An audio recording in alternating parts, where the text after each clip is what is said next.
Hello everyone and welcome to Life Transformation UK. My name is Ben and today I'd like to talk with you about whether or not reading is actually important for self-improvement, because you have got these self-help gurus that are always about saying, oh, you have to read this book and that book, and I read X amounts of books a year, and CEOs are reading 60 something books a year, and this person's reading a book a day. And first of all, I can almost guarantee that most CEOs are not reading 60 books a year. Most CEOs are spending 12-14 hours a day at minimum trying to make sure that their company is as profitable as possible, and in their free time they might be reading up on financial figures, business and things like that, but they're not sitting down and reading the latest Tony Robbins book. Maybe they'll read a book a month, but most CEOs don't have time to read. I guarantee that if I were to go into my office tomorrow and ask ask the chairman if I can get a meeting with him how many books he reads in a year, he's going to probably tell me none, and then to get out of his office for wasting his time because he's got things to do that are better than reading books. With that being said though, reading is an amazing tool for self-improvement and for your general self-help and well-being. My self-improvement journey actually started by reading books, and over the course of the last 5 or 6 years I have read hundreds of different books on everything from psychology to business to general self-help, stoicism, philosophy, pretty much everything that I could get my hands on that I thought could help me to better myself and better my life, I have read.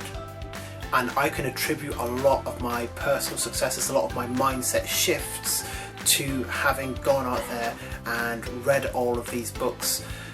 And I've done a video in the past about what I consider to be some of the best books in the self-improvement industry, the ones that have really helped me, so I'll leave a link to them in the description, or I'll pop them up in the banner above my head now as well. If you are the kind of person that likes to read, I would encourage you to get out there and read as much as you can that can actually inform you on your self-improvement journey. Try and read around as many subjects as you possibly can, and just take as much knowledge and learning as you can possibly fit into your mind via books as possible. But that being said, if you are not a book person, and over the course of the last year or so I've discovered that I'm not necessarily a book reading person anymore, because I just do not have the time when I work 5 days a week and then all my other time is spent on building my business. I don't have time to read it anymore, so I have to find alternative methods to learn. So if you're not a reading person, there are many other options out there for you. Now, the first of them is audiobooks. I have found audiobooks to be an absolute godsend over the last few years, and I started off by reading actual physical books and Kindle books, and I was getting through several of them every week or every couple of weeks, and I really enjoyed that. But over time I started to kind of shift over from actually reading books to going into investing more in audiobooks, and that is what I would say that I do most of my kind of book completion now, is actually listening to audiobooks, because you can do it at pretty much any time. If you're traveling or commuting, if you're doing household chores, washing the dishes, things like that. Even if you're going to bed, you can listen to an audiobook just before you're falling asleep, and it is just so convenient of a self-improvement resource. Not to mention that on Amazon's kind of Audible store, there are hundreds of thousands of books on there, and many of them are absolute masterpieces. And at least for me, I take in a lot more from hearing somebody speak to me rather than having to actually read lines off the page myself. I often find myself kind of going back and rereading sentences over and over again because I don't feel like I've understood them correctly, when in reality it's probably just that I'm pronouncing a word wrong in my head. But if you've got somebody narrating an entire book to you, it becomes that much easy to understand. And what you'll find is that they often simplify as well and kind of abridge the version so that they get rid of some of the fluff, some of the more flowery language, and make it as understandable as possible. So that's my process of book completion now. I'll still try and get through some physical books as often as I can. At the moment I'm reading Steve Jobs' autobiography and I'm actually very much enjoying it. But I'll do most of my book completion this year on Audible, just listening to audiobooks whenever I can. So that's one alternative. Another alternative is online videos, watching YouTube videos like how you're doing right now. I learned so much from watching videos when I started my self-improvement journey, and now that I'm working towards building this business, I find myself on YouTube all the time, trying to watch as many tutorials as possible on how to do this and how to do that, how to effectively build an online business, videos on marketing, videos on buyer psychology, things like that. And because YouTube is so user friendly, it's very, very easy to find specific answers to what you're looking for, because you can type in whatever question is on your mind and YouTube will try its best to deliver you pages and pages and pages worth of videos, and also recommendations on those videos that not only answer that question but potentially answer questions that come along with the video that you've just watched. And through that you can actually find the answers to things that you didn't even know that you needed to ask the question for.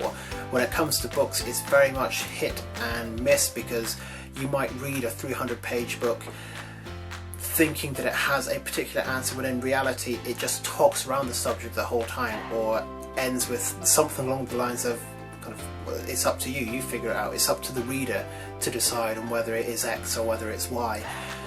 YouTube videos will often, they'll often try to give you both sides of an argument, but they will give you their opinion. They'll try and answer the question as best as possible, as I try to do in my videos.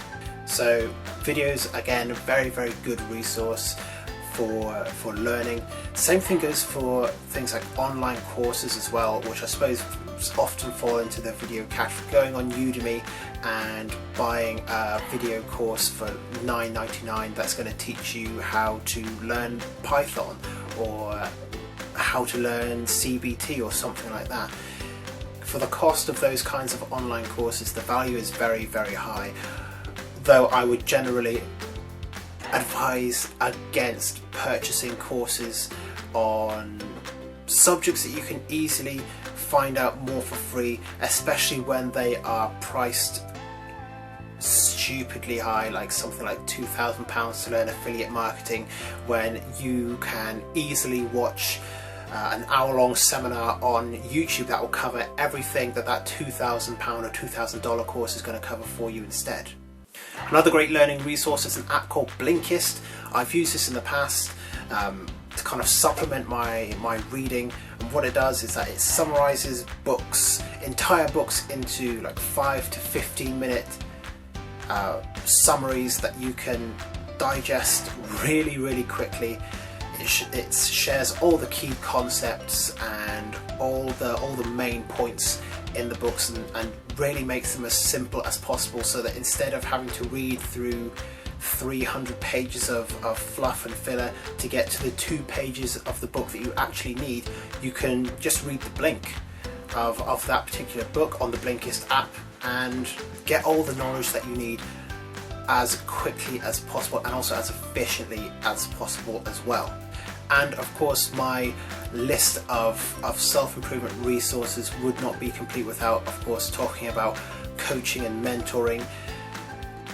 Again, these are amazing resources that you can access, oftentimes for relatively cheap prices, although some people do tend to massively mark up their coaching prices, charging sometimes thousands or tens of thousands of pounds or dollars to provide you with answers that you might already know on your own. And I very recently completed a video on self-coaching, on how you can actually sit down and not waste your time and money on overpriced coaches that aren't actually going to help you, and focus on bringing value to yourself, either for your entire self-improvement journey or until you can find a coach that is worth it in terms of value for you, and also who can fit in a reasonable price range.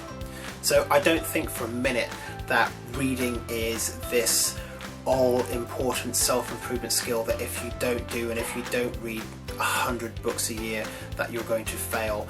It just isn't like that, because like it or not, some of the most famous people in the world, some of the most successful people in the world, take Gary Vaynerchuk for example, he says that he's barely read any books, even though I think he's said before that he's actually written more books in his life than he's ever read. And that just is what it is. You can kind of see where he's been going with that. I'm sure that he has a way of learning, I'm sure he has a way of taking in knowledge, but it just isn't through books. And obviously if you watch his content and you see how he interacts and how successful he becomes, it's quite clear that he is a very, very intelligent person, and that didn't come from books.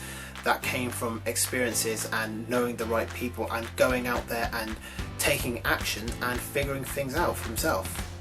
So don't underestimate the power of just going out and looking for answers and trying to find them for yourself, rather than spending, as I did, thousands of pounds on books that don't really give you the answer. Or if they do, they spend a lot of your time searching around the subject within the book before you actually come upon an answer that maybe you actually didn't need in the first place. So to sum up, is reading important for your self-improvement, for your personal development? Yes, because it is a good tool, it is a good resource to have, and it's a good life skill to develop. But is it going to make or break your success?